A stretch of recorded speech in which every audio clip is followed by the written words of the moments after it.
नांदेडच्या नायगाव तालुक्यातील कुंचेली या ठिकाणी नांदेडच्या वनपरिक्षेत्र विभागाच्या अंतर्गत येणारे पानवठे हे कोरडे ठाक पडल्याने वन्य प्राण्यांची पिण्याच्या पाण्यासाठी भटकंती होत आहे।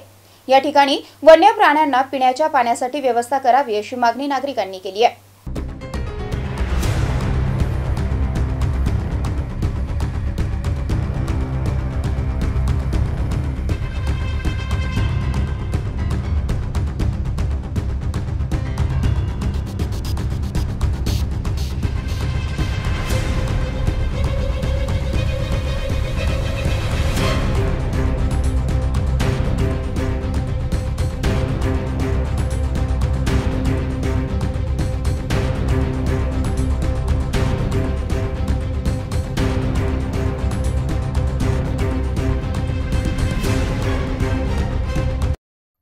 नांदेडच्या नायगाव तालुक्यातील कुंचेली गावाच्या उत्तरेला असणाऱ्या वन विभागाची परिक्षेत्रातील पानवठे कोरडी ठाक असल्यामुळे वन्यजीव प्राणी यांना पिण्याच्या पाण्यासाठी दूरवर भटकंती करावी लागत आहे अशी माहिती प्रत्यक्षदर्शी नागरिकांनी दिली आहे। मात्र वन परिमंडळ अधिकारी, वन परिक्षेत्र अधिकारी, वन मजूर यांच्यासह वरिष्ठ अधिकाऱ्यांनी याकडे दुर्लक्ष केलं असल्याचा आरोप देखील नागरिकांनी केलाय। तर वन परिक्षेत्रातील पानवठ्यांमध्ये पॉलिथिन अंथरून पाणी साठा करणे गरजेचे असल्याचं मत नागरिकांनी व्यक्त केलंय। Gangadhar Gangasagare, MCN news, Naigaon, Nanded.